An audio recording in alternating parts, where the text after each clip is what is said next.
Assalamualaikum warahmatullahi wabarakatuh. Innal hamdalillah nahmaduhu wa nasta'inuhu wa nastahdihi wa nastaghfiruh. Wa na'udzu billahi min shururi anfusina wa min sayyiati a'malina man yahdihillahu fala mudilla lahu wa man yudlil falan tajida lahu waliyyan mursyida. Asyhadu an la ilaha illallah wahdahu la syarika lah wa asyhadu anna Muhammadan abduhu wa rasuluh. Allahumma salli wa sallim wa barik wa an'im ala imamina wa rasulina wa syafi'ina wa qudwatina Muhammadin sallallahu alaihi wasallam wa ala alihi wa ashabihi wa man tabi'ahu bi ihsanin ila yaumi liqa'illah. ولا حول ولا قوة إلا بالله يا أيها الذين آمنوا اتقوا الله حق تقاته ولا تموتن إلا وأنتم مسلمون أما بعد. Saudaraku yang dirahmati Allah, mukminin mukminat, waffaqakumullah. Semoga Allah berikan kepada kita kebahagiaan kita sebagai seorang mukmin, yang suatu hari orang-orang beriman akan dipimpin benar-benar oleh orang beriman. Itu adalah bagian dari kebahagiaan yang luar biasa dalam kehidupan seseorang. Dan sebaliknya adalah merupakan kehidupan yang tidak pernah nyaman ketika orang-orang bertakwa ini pemimpinnya bukan dari jenis yang sama, juga bukan dari orang-orang yang bertakwa. Karenanya kita akan berbincang di waktu yang tidak lama, berbincang tentang tema kepemimpinan ini. Satu kebahagiaan saya hadir di kota Surabaya ini bersama sesikur bahagia yang di Masjid Al-Irsyad, juga para pendengar. Dan alhamdulillah imam kita jazakallahu khairan tadi sudah membacakan kita laqad kana lakum fi rasulillahi uswatun hasanah liman kana yarjullaha wal yawmal akhir wa dzakarallaha katsira. Keteladanan itu memang hanya dari Rasul, makanya kita akan belajar gak kemana-mana, kita akan belajar langsung dari Rasul. Ananda kita juga membacakan peringatan tentang masalah kekuasaan yang itu terserah Allah, mau diberikan, mau dicabut, mau dinaikkan, mau dijatuhkan. Itu kuasa Allah subhanahu wa ta'ala. Tidak ada orang yang layak sombong dengan kekuasaan yang ada sekarang di tangannya. Hadirin bagian dirahmati Allah subhanahu wa ta'ala. Tentu waktu kita tidak banyak, saya akan memilihkan beberapa poin. Karena pembahasan tentang kepemimpinan menjadi salah satu pembahasan besar. Hari ini bahkan tidak ada negara pasti punya lembaga-lembaga untuk kepemimpinan di negara-negara tersebut, di dunia ini atau di level apapun. Tentang pendidikan kepemimpinan sudah di mana-mana, teori kepemimpinan sudah dikeluarkan juga luar biasa. Dan para ulama Islam, ilmuwan Islam juga mengeluarkan apa yang dimiliki dari kekayaan, khazanah sejarah Islam yang luar biasa, yang sudah melahirkan para pemimpin dahsyat, pemimpin yang barokah, orang-orang beriman yang memakmurkan bumi, mencahayai dengan cahaya Allah Subhanahu wa taala. Dan banyak sekali literatur yang ditulis oleh para ilmuwan Islam tentang kepemimpinan. Makanya saking banyaknya mungkin saya hanya menyampaikan sebagian kecil. Mudah-mudahan setidaknya membuka jalan, memberi kunci kita untuk kita masuki wilayah yang istimewa ini. Saya ingin memulai dari riwayat yang disampaikan oleh Abu Nuaim dalam kitabnya Hilyah Al-Auliya. Ini kalimat miliknya Fudail bin Iyad rahimahullah ta'ala, seorang ahli ilmu, ahli ibadah, hidup sezaman dengan Imam Malik rahimahullah ta'ala, Imam Abdullah bin Mubarak, Laits bin Sa'ad, kumpul zaman terbaik di abad kedua Hijriah. Fudail bin Iyad mengatakan bahwa law kana li da'watun mustajabah ma sarraftuha illa lil imam. Kalau saya dipastikan punya satu doa yang pasti dikabulkan, tidak akan saya berikan doa itu kecuali kepada pemimpin. Kemudian beliau ditanya, kenapa? Kenapa begitu? Beliau jelaskan panjang lebar, salah satunya kalimat yang luar biasa. Fasalahul imam, salahul ibadi wal bilad. Baiknya pemimpin adalah baiknya masyarakat dan baiknya negeri. Kata beliau, kalau doa itu saya pakai sendiri, siapa saya? Kalau saya dikasih Allah satu doa, ini kan satu fenomena yang luar biasa ya. Orang soleh itu kalau punya sesuatu yang dipikirkan mana yang maslahat buat umat Muhammad SAW. Gak kayak guyonan kita hari ini. Begitu ada yang bilang, ayo dikasih 3 permintaan. Nah, itu guyonan doang, Bang. Mintanya gak jauh dari dunia. Lihat orang soleh seperti Fudail bin Iyad rahimahullah ta'ala. Kalau saya punya satu doa yang pasti dikabulkan, saya tidak akan berikan doa itu kecuali kepada imam, kepada pemimpin. Karena kalau dia baik, maka baik umat ini, baik negeri ini. Itu karenanya, betul seperti kata saudara saya tadi, bahwa bahwa kepemimpinan itu menjadi kunci. Jadi kunci utama. Tentang bagaimana keadaan masyarakat negerinya, ya tergantung seperti apa model pemimpinnya. Karena itulah Rasul SAW itu, yang dilahirkan oleh Rasul itu para pemimpin, Pak. Yang dilahirkan oleh Rasul SAW adalah para pemimpin, bukan para pengekor, tapi para pemimpin. Nanti kita bahas. Terus rahmati Allah Subhanahu Wa Taala. Sekali lagi bahwa literatur para ulama dalam tulisan tentang kepemimpinan Rasul, generasi salafus soleh dalam sepanjang sejarah Islam sangat banyak ya.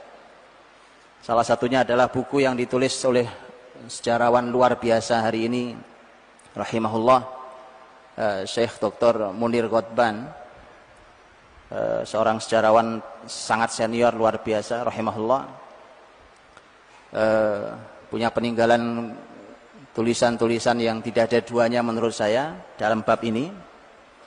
Salah satunya beliau menulis buku judulnya At-Tarbiyah Al-Qiyadiyah, tarbiyah kepemimpinan. Dan beliau karena seorang ahli sejarah, maka kalau nulis pasti tidak jauh dari Rasul SAW dan para sahabatnya. Beliau menulis tentang tarbiyah, tentang pendidikan kepemimpinan, itu 2000 halaman. Kurang lebih 2000 halaman. Jadi waktu saya berapa menit, Ustaz? 2000 halaman ini. Itu baru satu buku.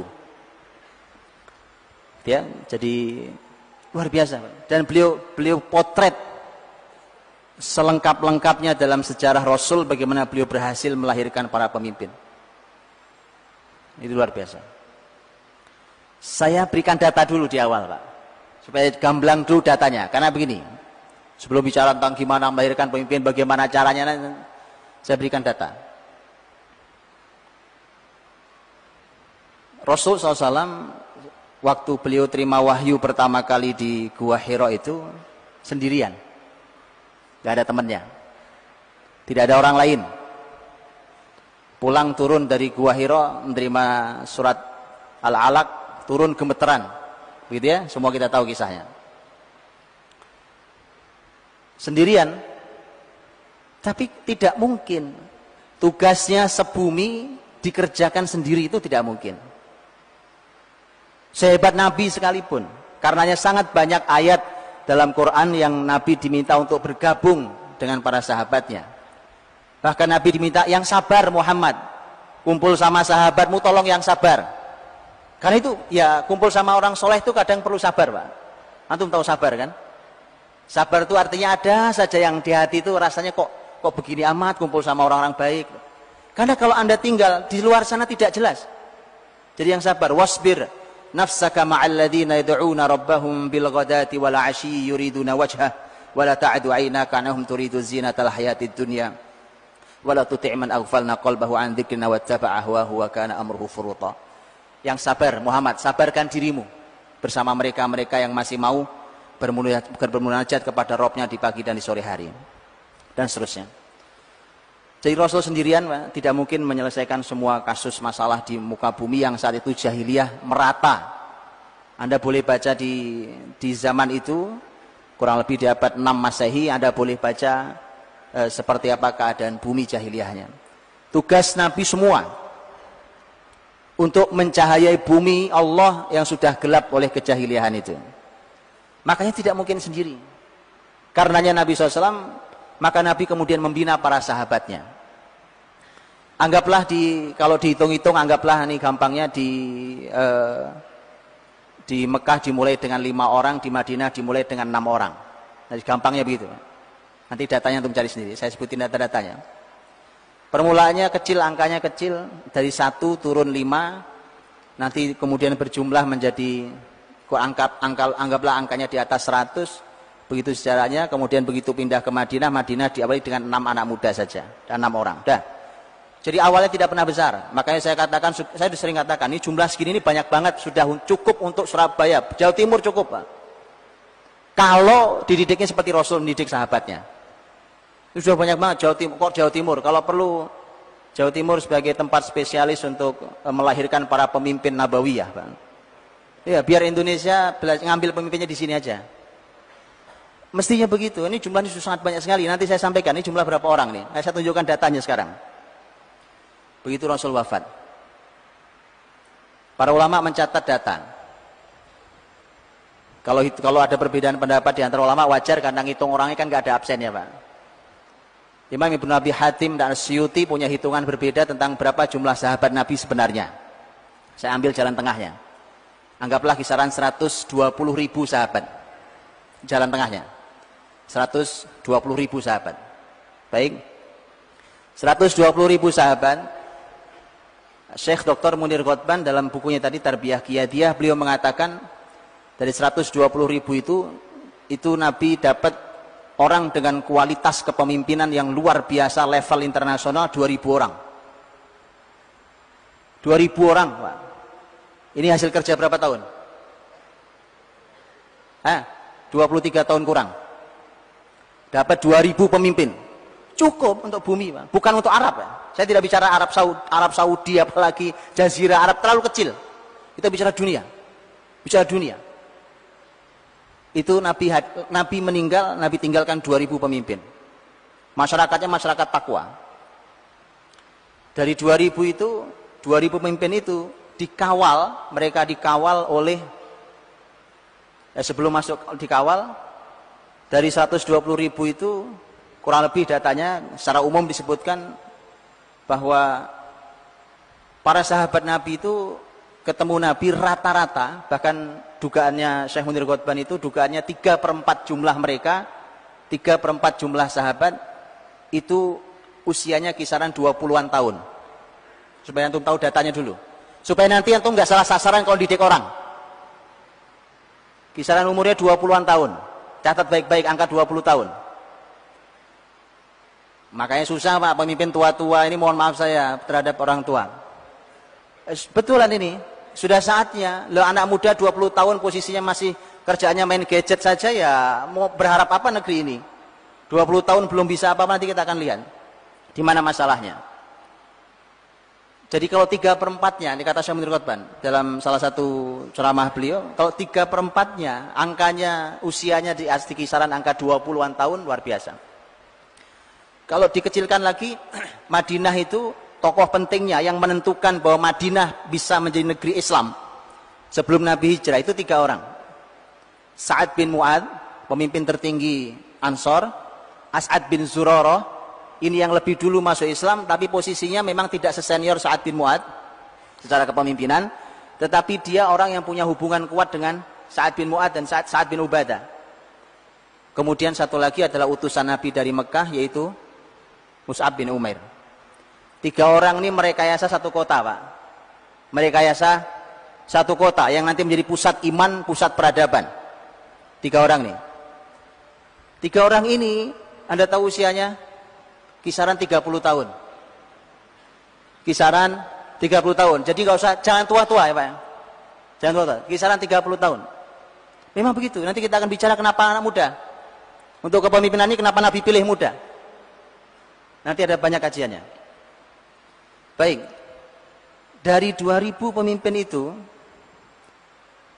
mereka dikawal oleh ilmu. Yang memiliki ilmu sampai di level ijtihad.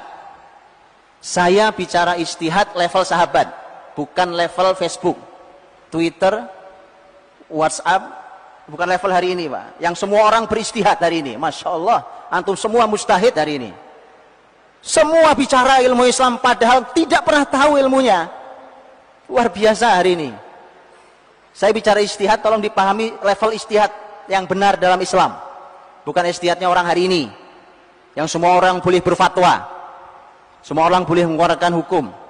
Ini level sahabat. Ya. Hitungan para ahli ilmu, para ulama berbeda. Saya ambilkan yang agak besar. Hitungannya Imam An-Nasai rahimahullah ta'ala. An-Nasai menghitung yang betul-betul sampai di level ijtihad tinggi adalah ada 21 sahabat. 21 sahabat. Yang ini di level paling tingginya. Sudah kebayang? Baik. Wilayah kebesarannya, lihat, wilayah kebesarannya itu saat Khulafaur Rasyidin, kan zaman sahabat berakhir, kepemimpinan sahabat berakhir masa Muawiyah. Sahabat terakhir yang mimpin adalah Muawiyah radhiyallahu anhu. Ya, yang meninggal tahun 60 Hijriah. Jadi dari mulai tahun 11 Nabi wafat, itu baru berakhir kepemimpinan sahabat sesungguhnya zaman Muawiyah radhiyallahu anhu. Muawiyah ini sahabat yang luar biasa dizolimi oleh banyak orang, termasuk oleh kita-kita yang nggak pernah belajar sejarah, yang nggak, pokoknya asal pernah dengar kemudian menghukumi orang luar biasa. Ini orang luar biasa. Kalimat saya cukup saya hentikan di situ, kapan-kapan kita bicara, bukan waktunya kita bicara. Luar biasa, dahsyat Muawiyah radhiyallahu anhu. Meninggal tahun 60, artinya tahun 11 sampai tahun 60, sampai tahun 60. Berakhir tahun 60, Anda tahu wilayah kekuasaannya. Saat itu Islam. Luar biasa, Pak. Itu Afrika sudah mentok ujung barat. Afrika ada mentok ujung barat, Pak. Melembentang sampai ke arah timur sana. Utara itu sudah bukankah sudah sebagian wilayah Romawi juga sudah selesai. Membentang ke arah selatan bahkan sudah menyentuh wilayah Asia. Atau lihat itu ditinggalkan oleh Nabi Shallallahu Alaihi Wasallam generasi pemimpin yang seperti itu hebatnya. Dan kalau hitungan tadi kali enggak 2000 pemimpin, kerja 23 tahun. Baik, teman-teman rahmati Allah, itu datanya. Saya ingin masuk ke ayat. Dan cukuplah satu ayat ini menjadi renungan yang lebih dalam bagi kita untuk kita melihat Nabi SAW dan para sahabatnya, bagaimana Nabi mendidik para sahabatnya menjadi para pemimpin yang seperti apa. Bukankah kita semua tahu bahwa kepemimpinan itu sebenarnya Allah titipkan di setiap rumah muslim. Allah berfirman, walladzina yaquluna rabbana hablana min azwajina wa dzurriyyatina qurrata a'yun waj'alna lil muttaqina imama. Orang-orang yang beriman, hamba Allah yang Maha Rahman itu berdoanya, ya Allah, Rabb kami, anugerahkan kepada kami pasangan dan keturunan yang menyejukkan mata kami, dan jadikanlah kami bagi orang-orang bertakwa imam, pemimpin. Saya hanya membahas bagian belakang, Pak. Wa ja'alna lil muttaqina imama. Hadirin dirahmati Allah Subhanahu wa taala, ketika Allah Subhanahu wa taala menitipkan, ini kan doanya orang beriman. Doa permukaannya apa? Rabbana hablana min azwajina wa dzurriyyatina. Itu kan urusan keluarga kita. Pasangan, keturunan itu keluarga, Pak. Ternyata Allah titipkan visi kepemimpinan itu mestinya sudah ada di rumah. Para sahabat Nabi itu, hadirin, sahabat Nabi itu adalah hasil didikan bapak ibu mereka. Tinggal di lingkungan nubuah, langsung dipandu oleh Nabi Shallallahu Alaihi Wasallam. Makanya kesalahan kita hari ini tentang mendidik pemimpin adalah kepemimpinan itu baru mereka dapat kalau mereka kursus kepemimpinan. Mereka ikut pelatihan leadership, baru ngerti. Kepemimpinan itu bukan dari situ mulainya. Kepemimpinan itu dari mulai rumah kita. Rabbana hab lana min azwajina wa dzurriyyatina. Dimulai dari rumah kita. Karenanya, oleh Bapak Ibu perhatikan, rumah itu yang isinya mungkin hanya sepasang suami istri, mungkin anak kadang cuma satu, kadang-kadang. Tapi sebenarnya jumlah yang sedikit itu adalah merupakan miniatur negara. Miniatur negara. Ada imamnya bukan? Ada imamnya. Ada wazirnya bukan? Ada wazirnya. Ketika kumpul para sahabat mau membaiat Abu Bakar di Saqifah Bani Sa'idah, kan kalimat yang memutus diskusi sahabat adalah kalimat sahabat Quraisy. Saat itu ada Abu Bakar, ada Umar, ada Abu Beda. Di kalimat mereka, nahnul umara wa antumul wuzara. Berbagi tugas yang baik. Kalau amir kami. Itu kalimat Rasul, bukan kalimat mereka bertiga. Ini kalimat Rasul. Urusan imarah ada di Quraisy. Adapun kalian orang-orang Ansor adalah wazir. Wazir itu adalah pembantu pemimpin. Dan ada rakyat yang dipimpin. Ada lokasi wilayah yang dipimpin. Kayak negara kan ada teritorialnya. Ada aturan yang dibuat, ada aktivitas di situ. Ada kebahagiaan yang ingin diraih, ada kesedihan yang tidak mau terjadi di tempat itu. Miniatur negara. Karena saya berikan contoh. Ini satu contoh. Ketika di rumah gagal melaksanakan ayat ar-rijalu qawwamuna 'alan nisa, itu akan berefek gagal dalam kepemimpinan negara. Quran mengatakan An-Nisa 34 bahwa laki-laki adalah qawwam. Laki-laki yang jadi qawwam bagi wanita. Quran bicara. Itu sebenarnya pembahasan rumah tangga. Tapi Anda lihat di ayat itu Allah Subhanahu wa taala tidak menggunakan kata suami dan istri. Suami adalah pemimpin atau qawwam bagi istrinya, tapi kalimatnya umum, rijal laki-laki, nisa perempuan. Begitu kaidahnya. Dan karenanya jumhur ulama menyampaikan bahwa kepemimpinan umum tidak boleh dijabat oleh wanita. Itu jumhur ulama mengatakan. Nah, jadi teman-teman rahmati Allah, jadi ketika ini dititipkan di rumah, maka kita akan bisa melihat bagaimana dahulu rumah tangga sahabat Nabi itu adalah rumah-rumah yang mendidik para pemimpin.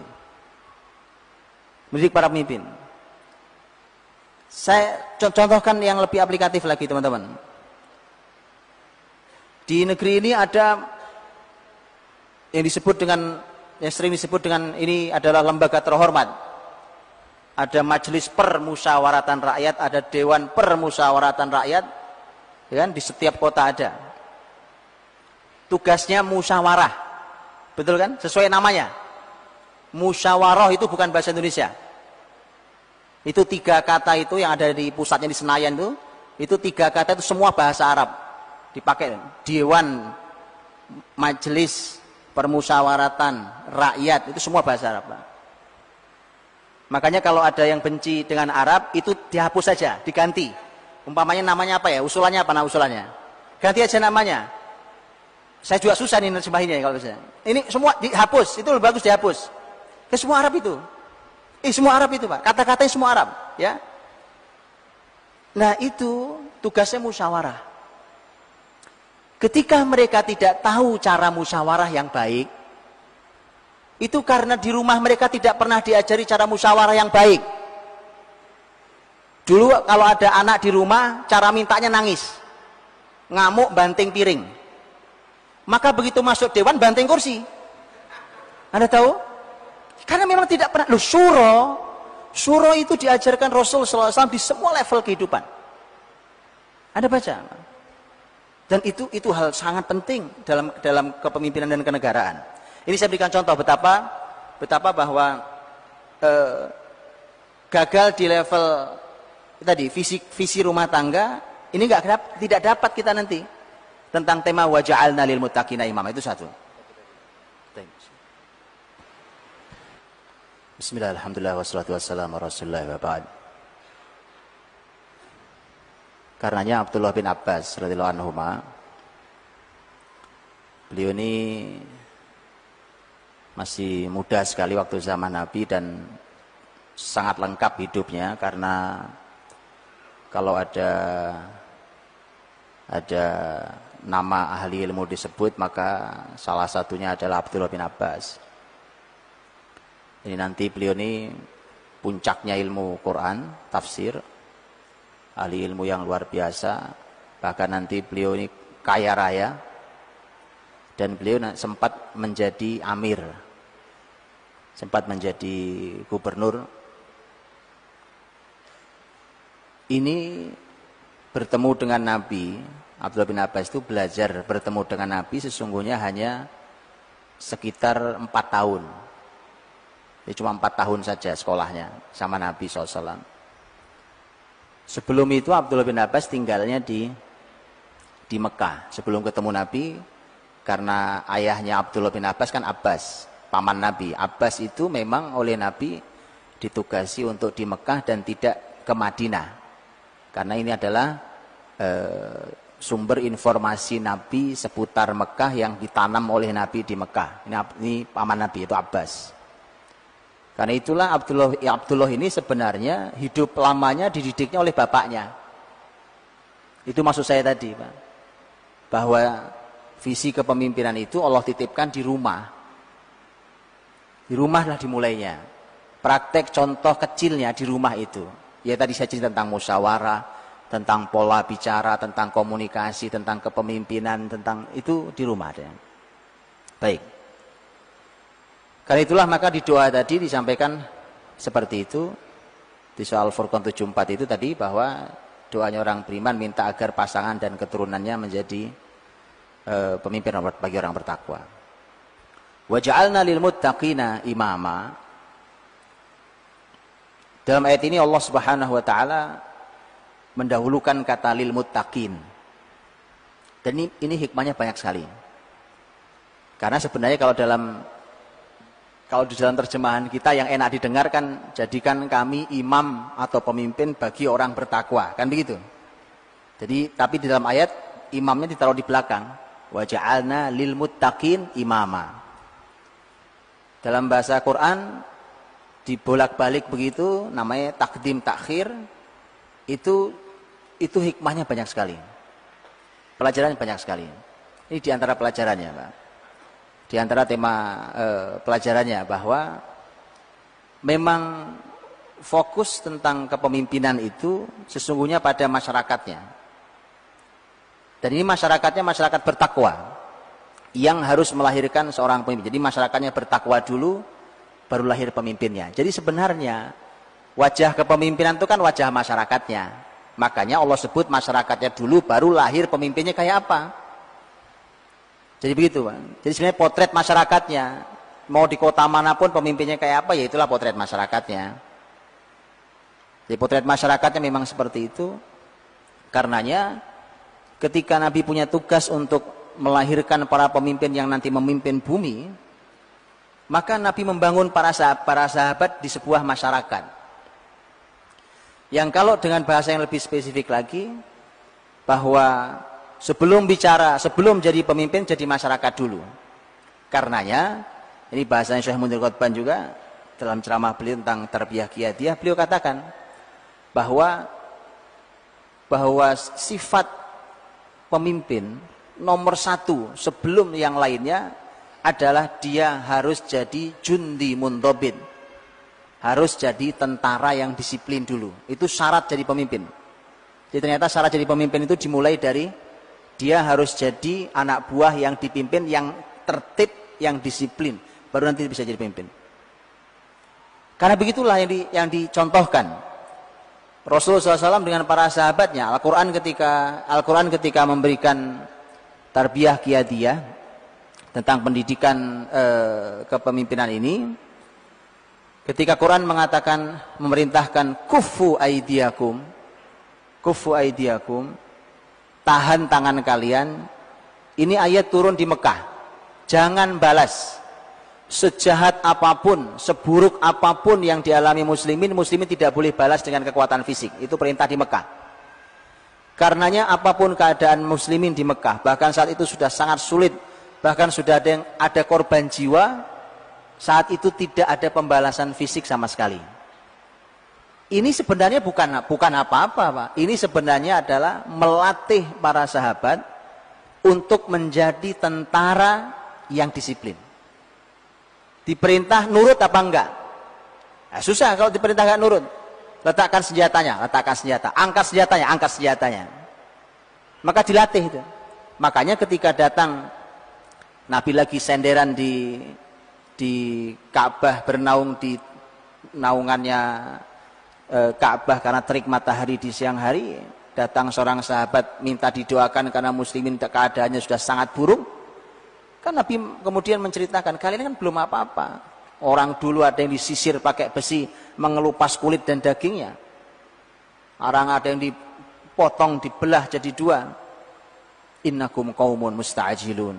Kalian ini masyarakat yang terburu-buru. Karena memang itu dilatih. Dilatih. Karena kelak mereka pemimpin semua.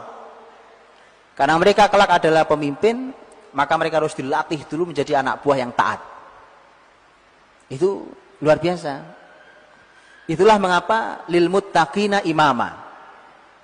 Wa ja'alna lil muttaqina imama. Jadi masyarakat yang baik dulu, yang bertakwa dulu, baru lahir pemimpin di antara kita. Siapapun yang lahir pasti pemimpin yang bertakwa. Karena masyarakat sudah bertakwa. Itulah dulu keuntungan Khulafaur Rasyidin ketika siapapun yang memimpin, mau Abu Bakar, mau Umar, Utsman, Ali radhiyallahu anhum ajmain, itu karena mereka merem saja, Pak. Mereka merem, letakkan tangan di mana saja, mereka dapat pemimpin hebat. Gitu ya? Makanya kalau Umar bin Khattab punya kaidah, saya lebih baik mengganti pemimpin setiap hari daripada berlama-lama dalam dosa. Ini kaidahnya Umar. Ganti pemimpin setiap hari itu kan bisa chaos negara, Pak. Tapi kalau muslimin enggak ada masalah. Kenapa? Orang berkualitas banyak sekali.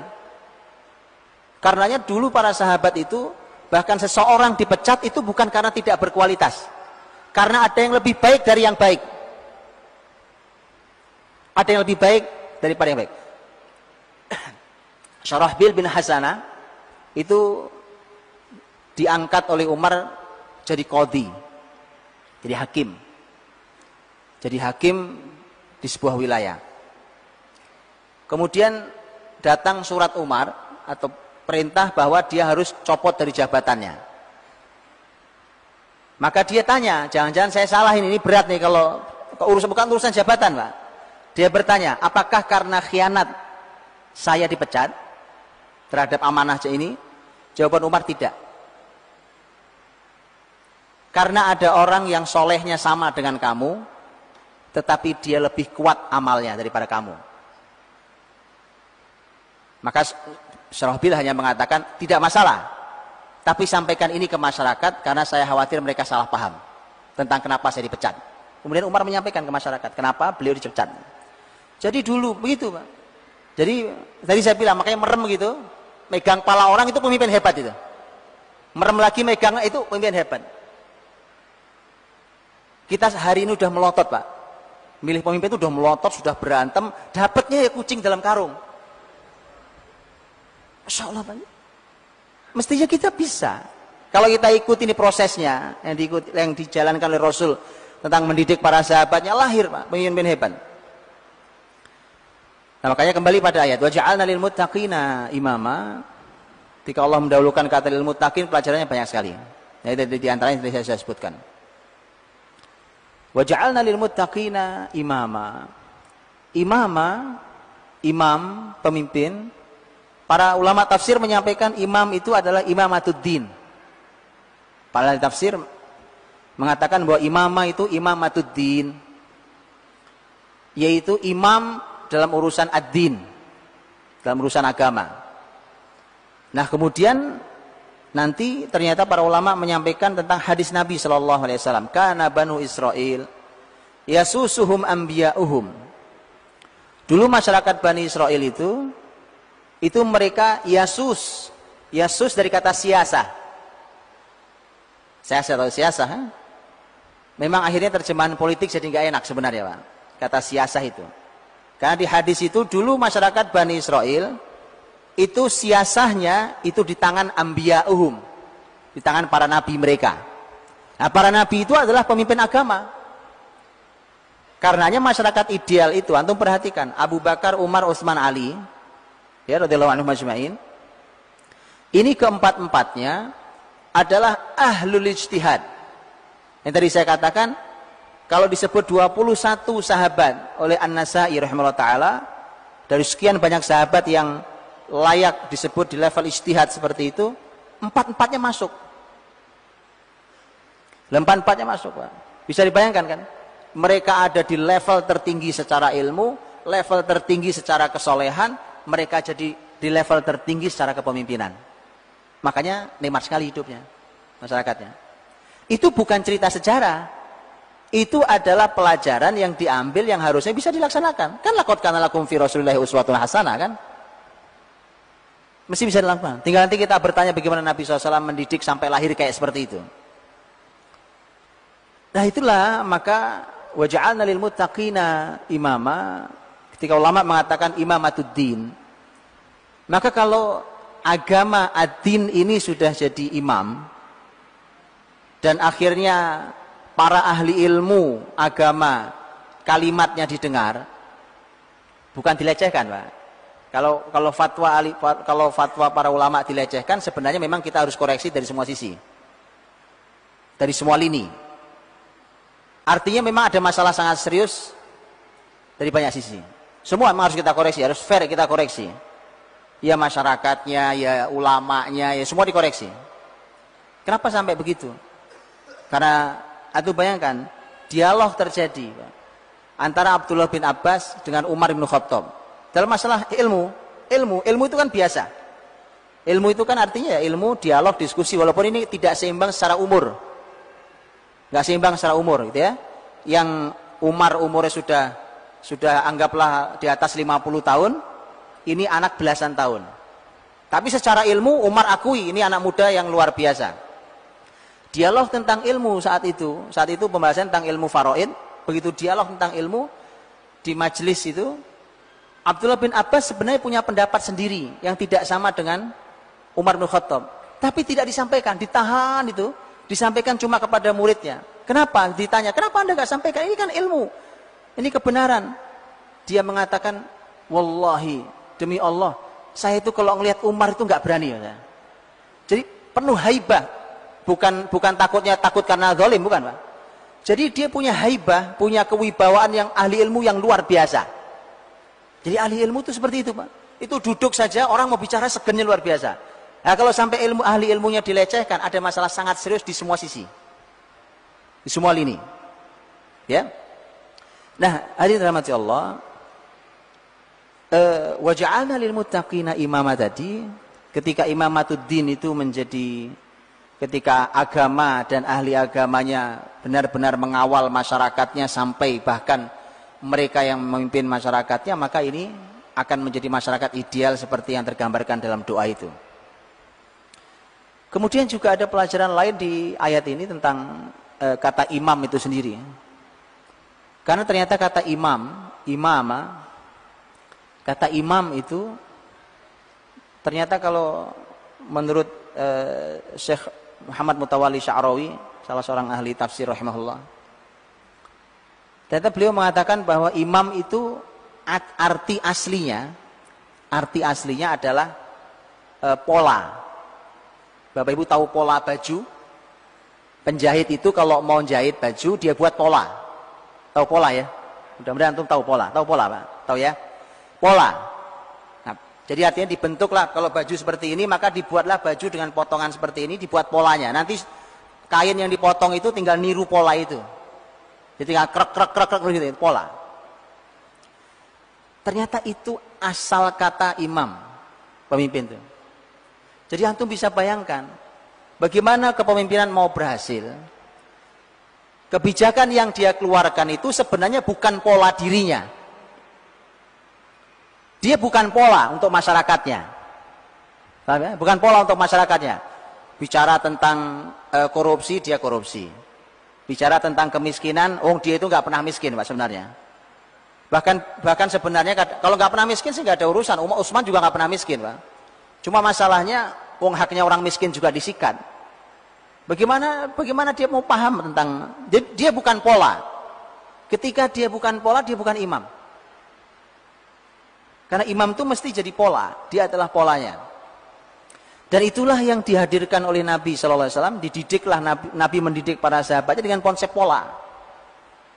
Makanya Nabi SAW itu hadir sebagai sosok pemimpin yang bukan hanya hebat dalam berteori.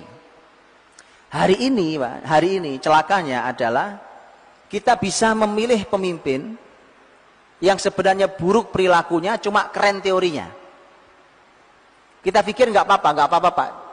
Karena memang konsep kita belum seperti tadi zaman sahabat. Bahwa sahabat itu Umar mecat Syarahbil itu karena dia orang hebat, tapi ada yang lebih hebat. Tapi hari ini kan masalah di kita adalah memilih pemimpin terbaik dari yang terburuk. Jadi itu masalah di kita. Jadi sebenarnya semua buruk Pak. Tapi ini yang lebih baik daripada yang buruk-buruk itu. Inilah masalahnya. Nah, wa ja'alna lil muttaqina imama itu ideal sampai di level yang seperti itu. Dan Rasul menjadikan diri beliau sebagai pola yang para sahabat ngelihat gitu langsung paham, Pak. Dalam segala hal. Saya kasih contoh, Pak. Saya berikan contoh. Umpamanya, ketika Rasulullah SAW sudah selesai musyawarah dengan sahabat, saat itu sholat zuhur. Saat zuhur, kemudian musyawarah karena Nabi dapat laporan dari Abbas. Tadi saya cerita Abbas di Mekah dapat laporan bahwa masyarakat pasukan Quraisy sudah bergerak menuju Madinah. Dengan data disampaikan. Maka Nabi harus segera mengumpulkan para panglima, para petingginya, para sahabat untuk musyawarah. Lihat ini pola. Nabi membuat pola-pola ini yang nanti pola-pola itu oleh sahabat akan diterapkan ketika mereka mimpin sepeninggal Nabi. Dan pola itu akan mereka besarkan sesuai dengan kebutuhan. Tapi polanya tetap sama. Jadi kalau antum perhatikan teman-teman, itu Islam membentang bahkan sampai ke ujung Andalus. Itu sebenarnya cuma pelebaran dari pola kecil di Madinah. Nanti saya bisa tunjukkan. Sampai bangunan itu pola. Antum perhatikan nanti, bahkan bangunan sampai di ujung-ujung manapun, bangun masjid ini dulu aslinya polanya pola Masjid Nabawi. Antum tahu pola Masjid Nabawi? Antum kalau perhatikan masjid-masjid besar dalam sejarah Islam, masjid itu dipagar begitu, pagar tembok gitu kan, maksudnya bangunan masjid ini, itu ada bagian tengah yang dibolongin Pak, jadi nggak ada atapnya. Kebayang oleh saya? Kalau yang bagian sholat ada, tentu kayak begini ketutup, tapi kemudian ada bagian yang dibolong, dia kayak stadion itu nggak ada atapnya, tapi ada pagar temboknya. Itu antum boleh lihat itu di masjid manapun, di Persia, di Irak begitu, di Syam begitu, di Turki begitu, di Andalus begitu. Sampai bangunan saja pengen niru Masjid Nabawi. Cuma kalau Masjid Nabawi kecil itu gede sekali. Cuma pola. Dan ternyata itu dikaji oleh banyak ilmu, bahkan ilmu arsitektur. Dikaji oleh banyak hal. Intinya adalah pola. Kepemimpinan itu juga pola gitu. Nabi rapat dengan para sahabat habis zuhur, rapat untuk menentukan apa yang harus kita lakukan. Intinya adalah selesai rapat keluar keputusan. Keputusannya tidak sesuai keinginan Nabi. Karena dari awal Nabi sebenarnya keinginan Nabi adalah kita tunggu saja musuh di dalam kota Madinah ini, kita perang kota. Karena Nabi sebelum musyawarah itu sempat menceritakan mimpi beliau. Nah karena itulah ketika sudah diputuskan, ternyata yang diputuskan adalah suara yang didominasi oleh anak-anak muda saat itu yang menang suaranya, di mana kita jemput musuh. Akhirnya terjadilah perang Uhud, dan Uhud itu dulu di luar Madinah. Ketika Nabi pulang rapat itu, Nabi sudah siap-siap, karena habis asar harus berangkat, habis asar bergerak ke Uhud.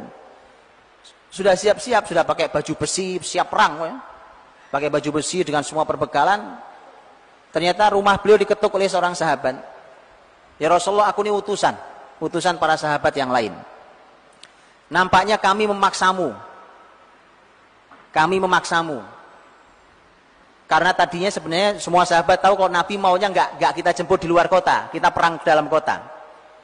Nampaknya kami memaksamu. Sesungguhnya ya Rasulullah, amruna tabu'un li amrik. Sebenarnya kami ini ikut engkau saja. Jadi kalaupun kau ubah sekarang, kami nunggu di sini, kami juga siap, nggak masalah gitu. Apa jawaban Nabi? Nabi mengatakan tidak pantas. Ya, Pak. Bagi seorang Nabi. Ini kepemimpinan nih, pola di beliau. Nanti semua sahabat menyaksikan, oh gini toh jadi pemimpin tuh. Tidak pantas bagi seorang Nabi yang telah memakai baju besi seperti ini untuk melepasnya kembali sampai Allah tentukan siapa yang menang, apakah musuhnya atau nabinya. Pemimpin, Pak. Nah itu imam. Jadi polanya gitu. Nah, kalau pemimpin dikasih masuk, gimana Pak? Gini, yaudah nggak apa-apa deh, terserah kamu aja. Nah itu gimana Pak? Masalah. Kepemimpinan itu ini contoh, saya berikan contoh tentang bagaimana imam itu pola. Nah, karena itulah Rasul Shallallahu Alaihi Wasallam beliau menjadikan diri beliau pola, kemudian nanti para sahabat menjadikan diri mereka pola untuk generasi setelahnya. Karena sebenarnya kalau ada pola itu lebih gampang nirunya, Pak. Kalau dikasih teori kan susah. Nah, coba antum ngaji kayak gini, dikasih teori panjang lebar, mumet, Pak. Coba antum melihat gitu, oh tinggal ditiru. Tinggal ditiru, dan itu menjadi mudah untuk menirunya. Dan para sahabat melihat Nabi, kemudian meniru Nabi Shallallahu Alaihi Wasallam. Begitu juga generasi tabiin melihat para sahabat, mereka tinggal tiru. Bagaimana dulu para sahabat Nabi Shallallahu Alaihi Wasallam. Hadirin dirahmati Allah. Di sinilah kemudian kita mesti belajar tentang bagaimana Nabi SAW mendidik para sahabatnya sampai mereka jadi pemimpin. Hadirin, semua peristiwa yang terjadi sepanjang beliau menjadi Nabi sesungguhnya adalah merupakan pelatihan kepemimpinan. Semua peristiwa. Tadi saya sudah kasih contoh satu, kufu aidiakum. Waktu di Mekah, tahan tangan kalian, nggak boleh balas. Bayangkan sepanjang itu suruh sabar, Pak. Oh, Nabi ngelewati keluarga Yasir lagi dikebuki, Pak. Nabi cuma lewat mengatakan sabran ala Yasir, fa inna mau'idakumul jannah. Kok ya Nabi nggak menggerakkan orang gitu loh, ya kan? Karena nggak boleh memang. Untuk jadi pemimpin, jadi anak buah yang taat dulu. Nabi cuma bilang sabar keluarga Yasir. Tempat kalian di surga. Oh, udah dikasih isyarat malah mati sekalian, Pak. Udah dikasih nanti tempat kalian. Bener, istrinya meninggal, syahid pertama Sumayyah radhiyallahu anha. Artinya begitu. Nah, semua peristiwa itu menjadi tarbiyah. Jadi sahabat itu dulu sekolahnya itu teorinya Quran dan hadis Nabi, prakteknya di kehidupan nyata.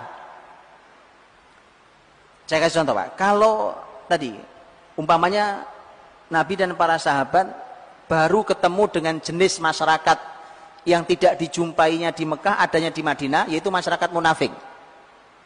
Masyarakat munafik itu nggak ketemu di Mekah, Pak. Dia baru ada di Madinah. Jadi Nabi itu di Madinah bertemu dengan dua jenis masyarakat. Satu munafik, dua Yahudi. Karena mereka Yahudi sudah datang, sudah menggerombol banyak di Madinah. Karena itulah ketika turun ayat-ayat, panduan-panduan di ayat, kemudian nanti dikuatkan oleh hadis Nabi tentang munafik,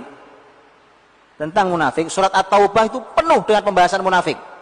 Dan itu adalah termasuk surat yang terakhir turun. At-Taubah. Tentang munafik, maka itu teori. Itu teori, praktek hari-hari. Contoh, setelah peristiwa Muraisi, Bani Mustalik, perang Bani Mustalik, begitu Bani Mustalik itu kan antum tahu, sahabat Muhajirin Ansor nyaris perang gara-gara setelah selesai perang sudah capek, kan sudah capek lelah sekali, itu diadu oleh Abdullah bin Ubay, tokoh munafik. Ya kan antum tahu kisahnya, bagaimana gara-gara senggolan ngambil air, Pak.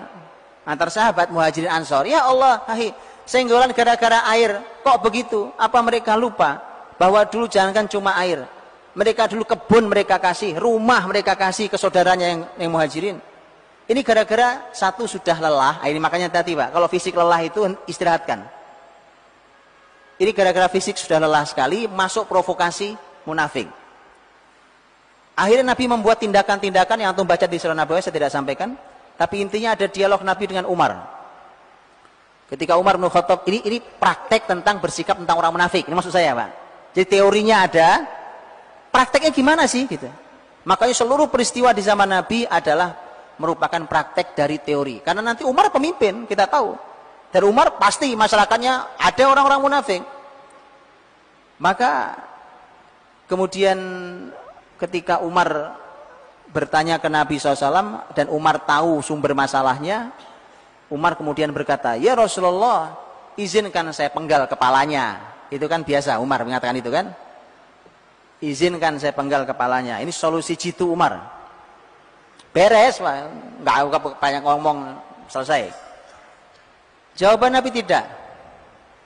Lihat, ini kan nyata nih. Ini pelajaran nyata, bukan teori. Ini loh cara bersikap terhadap orang munafik. Tidak. Loh, kenapa tidak? Kan sumber masalah. Nyaris loh kita pertumpahan darah antar sahabat. Muslimin itu kalau perang antar kita, Pak, itu musuh langsung masuk. Dijamin, Pak. Ditungguin itu. Muslimin perang, itu di dalam banyak peristiwa. Dalam banyak peristiwa. Tapi kalau sahabat itu, walaupun bahkan perang antar mereka pun, mereka tetap sahabat. Gak pernah ada duanya.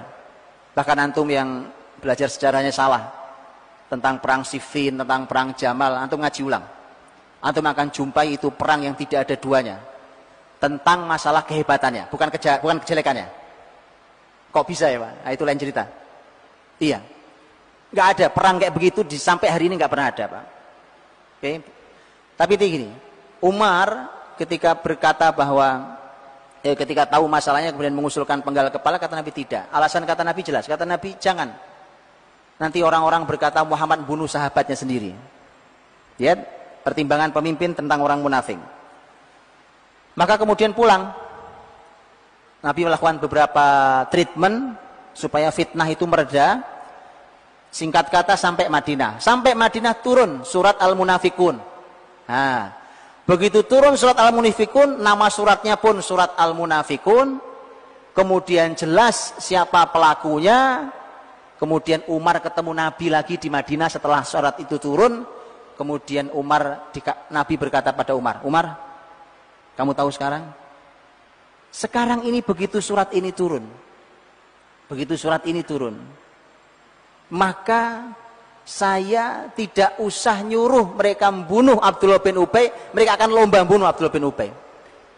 Tapi kalau waktu itu saya bunuh, Abdullah bin Ubay itu punya banyak teman. Dan di antara mantan teman lamanya adalah sahabat-sahabat kita yang Ansor. Pahami itu, Pak? Cerdas sekali ini pemimpin. Begitu. Itu live buat Umar. Umar begitu merasakan semua aplikasi itu sampai Umar mengatakan, memang urusanmu selalu lebih berkah daripada urusan kami. Kalimat Umar. Ya artinya bahwa seluruh peristiwa ini, Pak. Nah, inilah kesalahan sekolahan dan kampus kita hari ini. Tahu kesalahannya, Pak? Apa kesalahannya? Teori di sekolah dan di kampus sesungguhnya terpisah dari aplikasi di masyarakat. Sehingga tidak pernah jadi. Makanya saya suka sedih kalau umpamanya dengar, saya beberapa teman-teman sudah pernah sampaikan ke saya. Dia sebagai orang umpamanya dulu umpamanya kuliahnya fakultas ekonomi, kemudian begitu lulus dia jaya ekonominya. Kemudian dia ngasih teori masuk ke kampus ke adik-adiknya.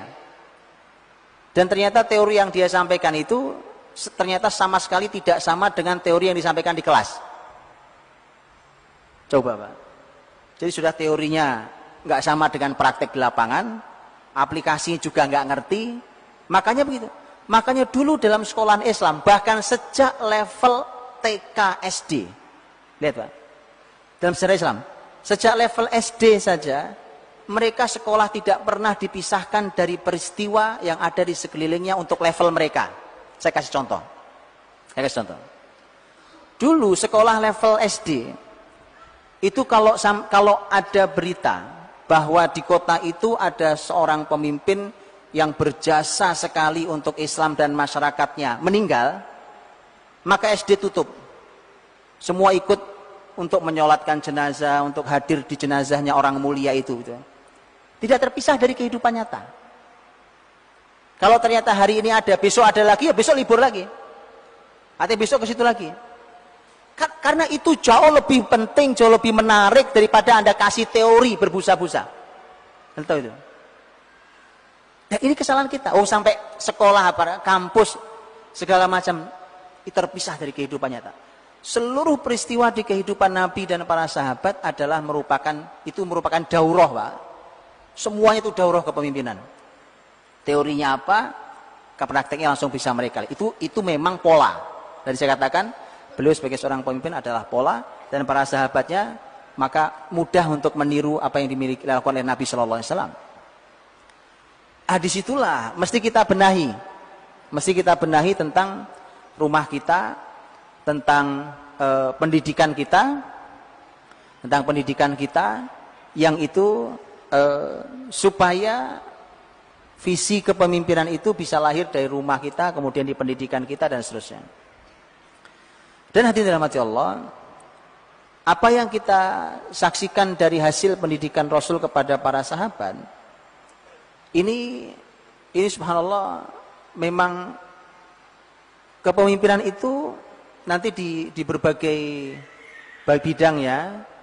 Kita mesti ingat juga dengan dua hadis Nabi. Saya tutup dengan dua hadis Nabi SAW.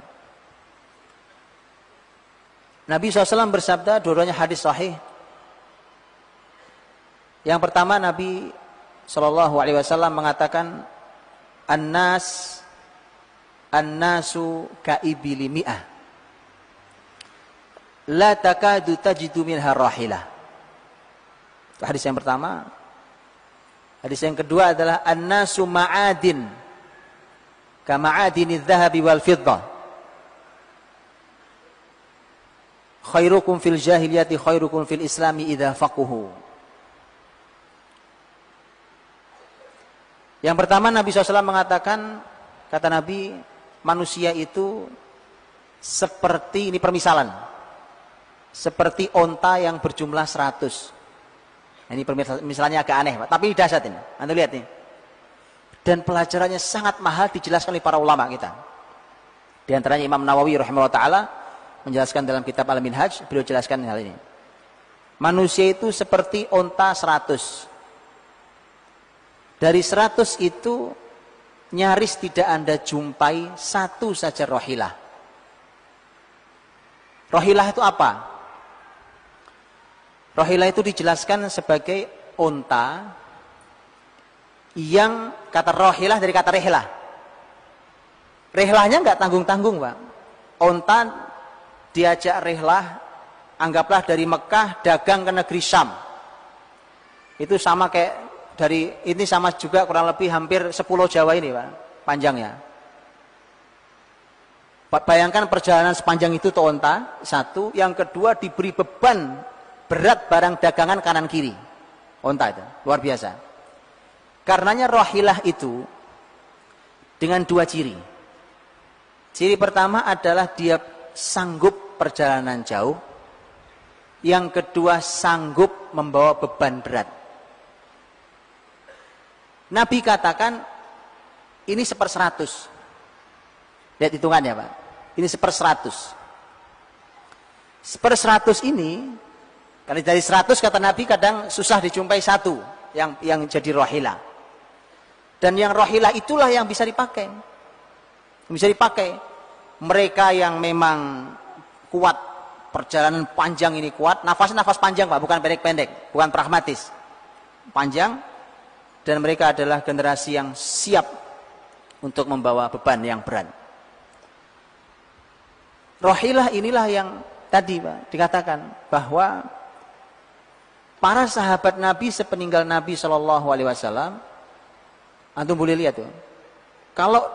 Kalau hitungan tadi anggaplah 120.000 sahabat yang di mana-mana mereka, itu di makam Baqi hari ini, makam Baqi yang samping Masjid Nabawi itu, makam Madinah itu jumlah sahabat Nabi di situ kurang lebih sekitar hanya 10.000 orang.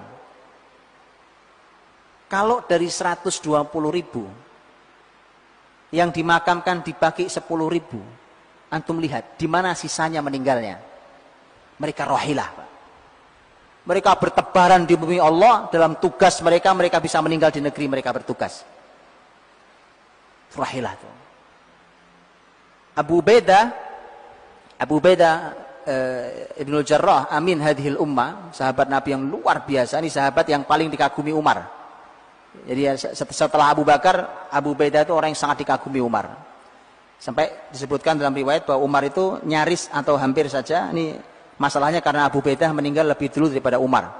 Tapi sebenarnya Umar ingin, kalau saya ingin nunjuk siapa pengganti saya adalah Abu Ubaidah. Cuma Abu Ubaidah sudah meninggal saat Umar meninggal. Itu Abu Ubaidah ketika terjadi, dan Abu Ubaidah makamnya di Syam, ya, di wilayah Syam. Saat terjadi taun di wilayah Amwas, wabah penyakit yang merenggut sekian banyak nyawa, kan Umar mencoba menarik Abu Ubaidah ke Madinah untuk menyelamatkan pemimpin yang langka ini. Ingin diselamatkan dengan bahasa surat yang baik sekali. Pergilah, datanglah ke Madinah, saya memerlukan kamu. Dijawab oleh Abu Ubaidah, saya ngerti maksudmu bukan itu. Saya tidak mungkin tinggalkan rakyatku dalam keadaan seperti ini. Saya akan mati bersama mereka, hidup bersama mereka. Itu pemimpin, Pak. Bukan kabur. Maka betul, Pak, Abu Ubaidah meninggal di situ. Dan terkena di antara sahabat yang meninggal karena terkena taun. Nah, intinya adalah bahwa sahabat di mana saja, mereka bisa meninggal di mana saja. Pergi kemana saja, mereka tembus manapun, dan subhanallah. Jadi ini rohilah. Ini perlu orang yang, antum tahu ada kisah yang sangat terkenal bagaimana dulu salah seorang panglima ternama di dalam Islam, itu dia pacu kudanya sampai masuk ke laut. Terus ketika air sudah sampai di ketinggian hampir lehernya kuda udah nggak berani masuk lagi. Kemudian beliau berkata, demi Allah, kalau saya tahu di balik laut ini ada orang yang tidak beriman pada Allah, akan saya seberangi laut ini untuk saya buat mereka jadi orang beriman. Jadi rohilah, itu orang yang kokoh, kuat, sabar, teguh, itu rohilah. Tapi nyari yang begitu, ya angkanya paling nggak 1/100. Antum jadikan ini hitungan, Pak. Ini nggak ada yang pernah hitung kecuali Rasul. 1/100, paham ya? Dia tuh hitung, makanya tadi saya bilang 2000 Nabi tinggalkan tuh Masya Allah. Yang terakhir adalah hadis Nabi SAW, An-nas ma'adin kama'adini dhahabi al-fiddah. Bahwa manusia itu, kalau tadi ilustrasinya seperti onta, ini ilustrasinya seperti barang tambang. Kata Nabi, manusia itu seperti ma'adin. Ma'adini dhahabi wal-fiddah, emas perak. Ilustrasi manusia seperti emas atau perak. Dan Nabi katakan orang yang terbaik di antara mereka saat mereka masih jahiliyah dulu akan tetap menjadi orang terbaik saat Islam. Syaratnya mereka punya ilmu Islam yang dalam. Maka emas atau perak, Pak. Jadi oleh Nabi diilustrasikan manusia itu secara kualitas kayak emas perak. Emas perak itu memang begitu, orang nggak sama. Kalau emas perak kita akan katakan emas lebih mahal dari perak, begitu. Tetapi ada keadaan tertentu yang perak lebih berharga daripada emas. Betul kan? Ada fungsi-fungsi yang hanya bisa dilakukan oleh perak, tidak bisa dilakukan oleh emas. Di saat itulah perak lebih mahal daripada emas. Oke. Tapi siapapun, mau emas mau perak, maka harus menjadi yang termahal di kelasnya. Harus jadi termahal di kelasnya. Karena orang mungkin ada yang bahannya emas, ada orang yang bahannya perak, nggak ada yang jelek. Nggak ada yang jelek, bukan? Nggak ada yang jelek. Tapi dia harus menjadi orang yang paling berkilau dan paling mahal di kelasnya. Makanya ketika para ulama membahas tentang Bilal radhiyallahu anhu. Bilal, Pak, hanya seorang mantan budak, Pak. Budak orang hitam, penampilan tidak menarik dan seterusnya. Tapi subhanallah, di posisi budak, Bilal adalah orang yang paling berkilau di kelasnya. Saat bicara tentang kesabaran, tidak ada duanya, Pak. Anda tahu bagaimana beliau disiksa saat itu. Sampai beliau menjadi salah satu tokoh besar di dalam sejarah Islam. Dia orang yang bisa berdialog diantaranya dengan Khalifah Abu Bakar ketika dia minta izin untuk pergi negeri Syam dan seterusnya, terjadi dialog yang luar biasa dengan Abu Bakar radhiyallahu anhu. Nah, ini bicara tentang masalah kualitas manusia yang oleh Nabi, ternyata Nabi akan melihatnya, nanti akan Nabi didik para sahabatnya. Dan saya mohon maaf ketika memang hanya gambar-gambar besar, tentu di waktu yang sangat terbatas karena ada pembahasan yang lebih detail lagi bagaimana mendidik mereka sampai lahir orang-orang seperti yang kita lihat dalam sejarah Islam itu. Wallahu a'lam bishawab.